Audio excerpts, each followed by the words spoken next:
அனைவருக்கும் வணக்கம்.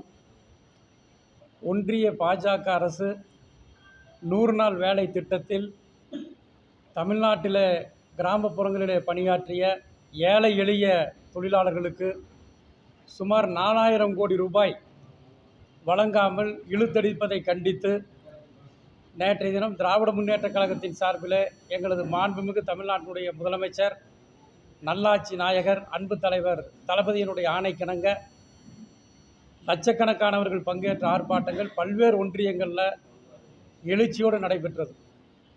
100 நாள் வேலை திட்டத்தில் பணிபுரிந்த அந்த ஏழை எளிய மக்களுக்கு வழங்க வேண்டிய நிதியினை, சுமார் 4000 கோடி ரூபாய் நிதியினை உடனடியாக பாஜக அரசு வழங்க வேண்டும் என்று கேட்டுக்கொள்கின்றோம். அது மட்டுமல்ல, 4000 கோடி ரூபாய் வழங்காமல் இழுத்தடிப்பதை இந்த சந்திப்பின் மூலமாக வன்மையாக நான் கண்டிக்கின்றேன்.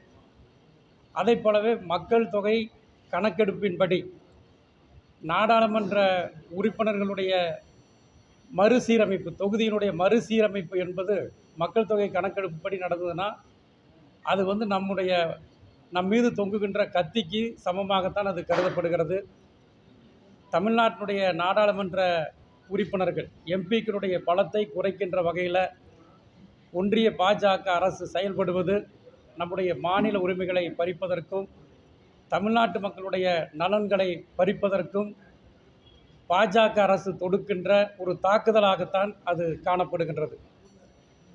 இன்றைக்கு தமிழ்நாட்டிலே மட்டுமல்ல, இந்தியாவில் இருக்கக்கூடிய இது போன்ற பாதிப்புகளில் இருக்கக்கூடிய மாநிலங்களுக்கெல்லாம் ஒட்டுமொத்தமாக குரல் கொடுக்கக்கூடிய ஒரு தலைவராக, இந்தியாவிற்கே வழிகாட்டியாக திகழக்கூடியவர் திராவிட நாயகன், நல்லாட்சி நாயகன், அன்பிற்கினிய தளபதி அவர்கள் என்று சொன்னால் அது மிகையாகாது. அவர்தான் இன்றைக்கு இந்தியாவிற்கே வழிகாட்டியாக இன்றைக்கு தொகுதி மறுசீராய்வு பிரச்சனைகளை முன்னின்று போராடி வருகின்றார். தமிழ்நாட்டில் மட்டுமல்ல, தொகுதி மறுசீராய்வில் பாதிக்கப்படுகின்ற அனைத்து மாநிலங்களுக்காகவும் களத்திலே முன்னின்று போராடக்கூடிய ஒரு மகத்தான தலைவராக நம்முடைய மக்கள் நாயகன், திராவிட நாயகன் தலைவர் தளபதி அவர்கள் இன்றைக்கு முன்னின்று தளபதியாக இன்றைக்கு செயல்பட்டு கொண்டிருக்கின்றார்கள். மார்ச் 5ஆம் தேதி அன்று சென்னை தலைமைச் செயலகத்தில் மாண்புமிகு தமிழ்நாட்டினுடைய முதலமைச்சர், அன்பு தலைவர் தளபதி அவருடைய தலைமையில் அனைத்து கட்சி கூட்டங்கள் நடைபெற்றன. அந்த அனைத்து கட்சி கூட்டங்களில் பார்த்திங்கன்னா 63 கட்சிகளுக்கு திராவிட முன்னேற்றக் கழகத்தின் சார்பிலே, தமிழ்நாடு அரசின் சார்பிலே அழைப்பு விடுக்கப்பட்டது. அதில் 58 அரசியல் கட்சி தலைவர்கள் அதில் பங்கேற்றார்கள். பங்கேற்றதோடு மட்டுமின்றி மாண்புமிகு தமிழ்நாட்டினுடைய முதலமைச்சர், திராவிட நாயகன் தலைவர் தளபதியினுடைய தலைமையில் ஒரே குரலில் 58 கட்சி சார்பில் கலந்து கொண்ட பிரதிநிதிகளும் தலைவர்களும் மக்களவை தொகுதி மறுசீராய்வில் மக்கள் தொகை அடிப்படையில் செயல்படுத்தக்கூடாது என்கின்ற கண்டனத்தை, எதிர்ப்பை ஒரே குரலில் தெரிவித்திருக்கின்றார்கள். அது மட்டுமல்ல, அந்த கூட்டத்தில் பார்த்திங்கன்னா, அனைத்து கட்சி கூட்டத்தில் மிக முக்கியமான தீர்மானமாக ஒரு தீர்மானம் நிறைவேற்றப்பட்டிருக்கிறது. மக்கள் தொகை கணக்கெடுப்பின்படி மறுசீராய்வு செய்தால் பாதிக்கக்கூடிய மாநிலமாக இருக்கக்கூடிய தமிழ்நாடு உள்ளிட்ட மாநிலங்கள் மட்டுமல்ல, அதை போல வேறு மாநிலத்திலும் இருக்கக்கூடியவர்கள் அப்படி பாதிக்கப்பட்டால் அந்த மாநிலங்களுடைய அரசுகளையும் அணுகி அந்த மாநிலங்களுக்காகவும் குரல் கொடுக்கக்கூடிய ஒரு மகத்தான தலைவராக நம்முடைய தலைவர் இருக்கிறார். ஆகவே அந்த மாநிலங்களையும் அணுகி அவர்களோடு நியாயமான முறையில் மக்களவை தொகுதியினுடைய மறுசீராய்வு செய்திட வேண்டும் என்று சொல்லி ஒரு கூட்டு நடவடிக்கை குழுவை அமைக்க வேண்டும் என்று சொல்லி, அதாவது ஜேஏசி என்ற அந்த கமிட்டியினை அமைக்க வேண்டும் என்று சொல்லி அந்த அனைத்து கட்சி கூட்டத்தில் தீர்மானம் நிறைவேற்றப்பட்டது. அந்த அனைத்து கட்சி கூட்டத்தில் நிறைவேற்றப்பட்ட தீர்மானத்தினுடைய அடிப்படையில் கடந்த மார்ச் 22ஆம் தேதி அன்று மாண்புமிகு தமிழ்நாட்டினுடைய முதலமைச்சர், அன்பு தலைவர் தளபதிகளுடைய தலைமையில் சென்னையில் கூட்டம் நடைபெற்றது. அந்த கூட்டத்தில் பார்த்திங்கன்னா 3 மாநிலத்தினுடைய முதலமைச்சர்கள் பங்கேற்றார்கள், துணை முதலமைச்சர்கள் பங்கேற்றார்கள், முன்னாள் அமைச்சர்கள் பங்கேற்றார்கள், பல்வேறு அரசியல் கட்சியினுடைய தலைவர்கள் பங்கேற்றார்கள். அதாவது தமிழ்நாடு, தெலுங்கானா, ஒடிசா, கர்நாடகா, கேரளா, பஞ்சாப் போன்ற பல்வேறு நாடுகளைச் சேர்ந்த தலைவர்கள் அந்த கூட்டத்திலே பங்கேற்றார்கள். பங்கேற்றதோடு மட்டுமின்றி அந்த கூட்டத்திலே பல்வேறு சிறப்பான தீர்மானங்கள் நிறைவேற்றப்பட்டிருக்கின்றன. அதில் மிக முக்கியமான தீர்மானமாக 1971ஆம் ஆண்டு மக்கள் தொகை கணக்கெடுப்பின்படி மக்களவை தொகுதிகள், மக்களவை நாடாளுமன்றத்தில் இன்றைக்கு என்ன நிலைமை இருக்கிறதோ அதே நிலைமை தொடர வேண்டும் என்று தீர்மானம் நிறைவேற்றப்பட்டிருக்கிறது. அது மட்டுமல்ல, 1971ஆம் ஆண்டின்படி அந்த கணக்கெடுப்பின்படி இப்போ மக்களவை தொகுதி பிரித்தாலும் அதே நிலையைத்தான் அந்த சட்டத்தினுடைய பகிர்வைத்தான் பின்பற்ற வேண்டும் என்று சொல்லியிருக்கின்றார்கள். அப்படி இல்லை என்று சொன்னால் இதே இப்போ இருக்கக்கூடிய நிலைமையே 25 ஆண்டுகளுக்கு பின்பற்ற வேண்டும் என்று சொல்லி நம்முடைய மாண்பு முதலமைச்சருடைய தலைமையில் நடைபெற்ற அந்த கூட்டத்தில் தீர்மானம் நிறைவேற்றப்பட்டிருக்கிறது. இப்போ பார்த்தீங்கன்னா, மக்கள் தொகை கணக்கெடுப்பு பிரகாரம் பார்த்தீங்கன்னா 1971ஆம் ஆண்டு கணக்கெடுத்த அந்த காலகட்டத்தில் எடுக்கப்பட்ட கணக்கின்படி பார்த்தா தமிழ்நாடு, அதை போலவே தென் மாநிலங்களான ஒடிசா, கர்நாடகா, கேரளா, தெலுங்கானா, பஞ்சாப் போன்ற மாநிலங்களில் பார்த்தீங்கன்னா அன்றைக்கு மக்கள் தொகையினுடைய கணக்கெடுப்பு பிரகாரம் 23.41% அன்றைக்கு மக்கள் தொகை இருந்தது. அதே வட மாநிலங்கள் என்று எடுத்துக்கொண்டால் உத்தரப்பிரதேசம், பீகார், மத்திய பிரதேசம் உள்ளிட்ட அந்த மாநிலங்கள் எடுத்துட்டிங்கன்னா 24.39% அன்றைக்கு மக்கள் தொகை இருந்தது.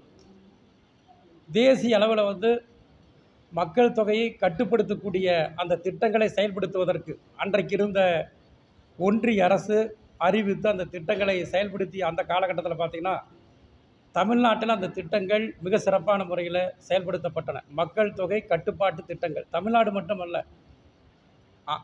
தெலுங்கானா, அதை போலவே கர்நாடகா, கேரளா போன்ற மாநிலங்களும் அது கட்டுப்படுத்தப்பட்டன. அந்த அடிப்படையில் பார்த்திங்கன்னா 12.51% அந்த மக்கள் தொகையினுடைய அந்த வளர்ச்சி என்பது கட்டுப்படுத்தப்பட்டன. அதே நேரத்தில் வட மாநிலங்களில் அந்தளவுக்கு கட்டுப்படுத்தினார்களா என்று கேட்டால் நிச்சயமாக இல்லை. அந்த திட்டங்களை மக்கள் தொகை கட்டுப்பாட்டு திட்டங்களை அவங்க தீவிரமாக செயல்படுத்தவில்லை. அப்படி செயல்படுத்தாத காரணத்தினால் அன்றைக்கு 21.83% மக்கள் தொகை வளர்ச்சி என்பது அதிக அளவில் தான் இருந்தது. அதனால் பார்த்திங்கன்னா இன்றைக்கு தற்போதைய நிலவரப்படி பார்த்திங்கன்னா நம்மை விட மக்கள் தொகையில் வட மாநிலங்கள் அதிகமான மக்கள் தொகை கொண்ட ஒரு மாநிலமாக இருக்கிறது. ஆகவே இப்பொழுது இருக்கக்கூடிய நிலவரப்படி மக்களவை தொகுதிகளை தற்போதுள்ள மக்கள் தொகை அடிப்படையில் பிரிக்கப்பட்டால் நம்முடைய தமிழ்நாடு உள்ளிட்ட பல மாநிலங்கள் மிகப்பெரிய அளவில் பாதிப்பு ஏற்படும்.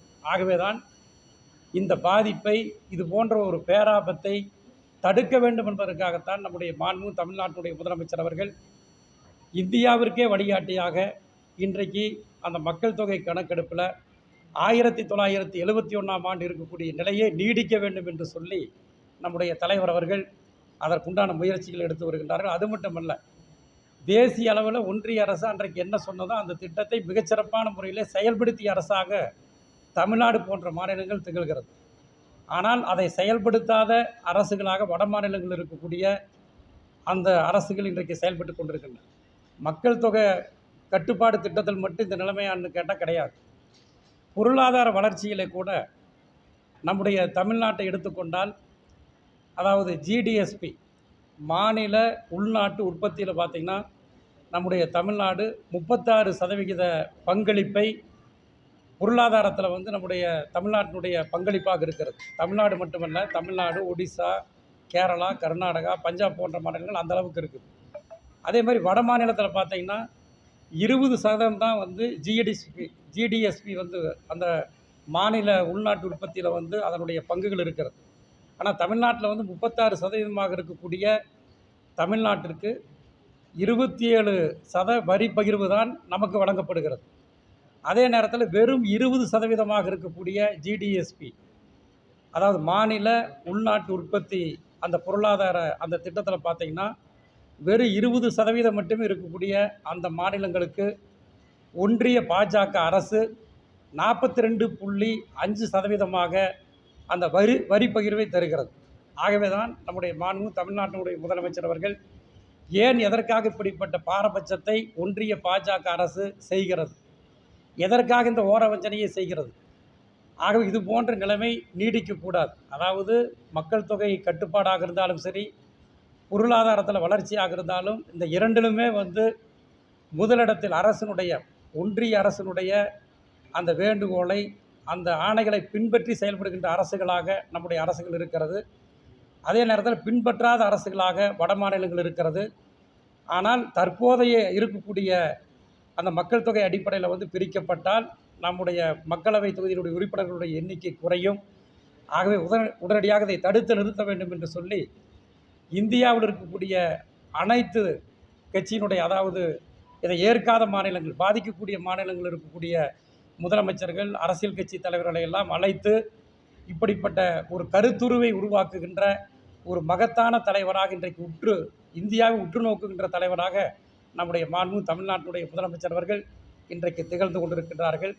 ஆகவேதான் ஒன்றிய அரசால் ஓரவஞ்சனையாக, சதி செயலால் நம்முடைய தமிழ்நாட்டு மக்களுடைய உரிமைகளை, நலன்களை பாதிக்கின்ற வகையில் செயல்படுகின்ற பாசிச பாஜகவினுடைய அந்த எண்ணங்களை ஒரு மக்கள் இயக்கமாக, அவர்களுக்கு எதிரான ஒரு மக்கள் இயக்கமாக தமிழ்நாட்டில் மட்டுமல்ல இந்திய அளவில் ஏற்படுத்திட வேண்டும் என்று சொல்லி நம்முடைய கழகத் தலைவர் அவர்கள் அதற்குண்டான பல்வேறு முயற்சிகளை இன்றைக்கு எடுத்து வருகின்றார்கள். அந்த அடிப்படையில் தான் நேற்றைக்கு கூட நம்முடைய தமிழ்நாட்டிற்கு வழங்க வேண்டிய 100 நாள் வேலை திட்டத்தில் உடனடியாக 4000 கோடி ரூபாயை ஒன்றிய பாஜக அரசு தமிழ்நாட்டிற்கு வழங்கிட வேண்டும் என்று லட்சக்கணக்கான மக்களை திரட்டி திராவிட முன்னேற்ற கழகத்தின் சார்பில் மாபெரும் கண்டன ஆர்ப்பாட்டங்கள் நடைபெற்றன. உங்களையும் இந்த நேரத்தில் நாங்கள் ஊடக நண்பர்களை சந்தித்து கொண்டிருக்கின்றோம். இன்றைக்கு பாஜக அரசு திட்டமிட்டிருக்கக்கூடிய இது போன்ற செயல்களுக்கு திராவிட முன்னேற்ற கழகத்தினுடைய நாடாளுமன்ற உறுப்பினர்கள் கடந்த வாரத்தில் கூட நாடாளுமன்றத்தில் மக்களவை உறுப்பினர்கள், அதாவது மக்களவை தொகுதியினுடைய மறுசீரமைப்பு குறித்து பேசுவதற்கு நாடாளுமன்றத்தில் முயற்சி செய்த நேரத்தில் அந்த முயற்சியை தடை செய்திருக்கின்றார். பேச விடலை. ஒரு தெளிவான ஒரு பதில், தெளிவான ஒரு வேண்டுகோள் எதுவுமே பாஜகவை சேர்ந்த பிரதமர் மோடி அவர்களோ அதே போல அமித்ஷாவோ எதுவுமே சொல்லலை. இது அவங்க சதி செயலால் நமக்கு இருக்கக்கூடிய உரிமைகளை பறிக்கக்கூடிய பல்வேறு திட்டங்களை மறைமுகமாக செய்து வருகின்றார்கள். அதைத்தான் திராவிட முன்னேற்ற கழகத்தின் சார்பில் மக்கள் இயக்கமாக அதை திரட்டி நாங்கள் கண்டனங்களை தெரிவித்துக் கொள்கின்றோம். ஒட்டுமொத்தமாக மக்களுடைய ஆதரவை திரட்டி அவருடைய சதி செயலை முறியடிப்பதற்காக நாங்கள் போராடி கொண்டிருக்கின்றோம். இதற்கு நம்முடைய ஊடக நண்பர்களும், தொலைக்காட்சி நண்பர்கள், செய்தியாளர்கள், ஒட்டுமொத்தமாக நீங்களும் திராவிட முன்னேற்ற கழகத்திற்கு நீங்கள் பக்கபலமாக இருக்க வேண்டும் என்று உங்களை இந்த சந்திப்பின் மூலமாக அன்போடு கேட்டுக்கொள்கின்றேன். அதாவது மக்களவை தொகுதியில் நம்முடைய அந்த பங்கு என்பது, நமக்கு இருக்கக்கூடிய அரசியல் முக்கியத்துவம் என்பது, அந்த தொகுதிகள் குறைந்தால் எப்படி மணிப்பூரில் கடந்த ஆண்டு பார்த்திங்கன்னா எப்படிப்பட்ட நிகழ்வுகள் நடந்தது என்று உங்களுக்கு நன்றாக தெரியும். அத்துமீறல்கள், அங்கே இருக்கக்கூடிய பல்வேறு பெண்கள் கற்பழிக்கப்பட்டது, அதே போலவே துப்பாக்கிச்சூடு உள்ளிட்ட பல்வேறு அடக்குமுறைகள் ஏற்பட்டன. அதற்கு காரணம் பார்த்திங்கன்னா அங்கு மக்களவை தொகுதிகள் எண்ணிக்கை குறைவாக இருந்த காரணத்தினால், அரசியல் முக்கியத்துவம் அந்த மாநிலத்திற்கு இல்லாத காரணத்தினால் அப்படிப்பட்ட அத்துமீறல்கள் நடந்தன. ஆகவே எதிர்காலத்தில் தமிழ்நாட்டில் இருக்கக்கூடிய, அதே போலவே தமிழ்நாட்டை போன்ற மற்ற மாநிலங்கள் பாதிக்காமல் இருப்பதற்கு நியாயமான முறையில் ஒன்றிய பாஜக அரசு 1971ஆம் ஆண்டு மக்கள் தொகை கணக்கெடுப்பின்படி மக்களவை தொகுதியினுடைய அந்த எண்ணிக்கையை அமைக்க வேண்டும். அப்படி இல்லை என்று சொன்னால் தொடர்ந்து 25 ஆண்டு காலத்திற்கு இந்த மக்கள் தொகை இன்றைக்கு இருக்கக்கூடிய நிலைமையை அந்த மக்களவை உறுப்பினர்கள் நிலையே நீடிக்க வேண்டும் என்று இந்த கூட்டத்தின் மூலமாக கேட்டுக்கொள்கின்றேன்.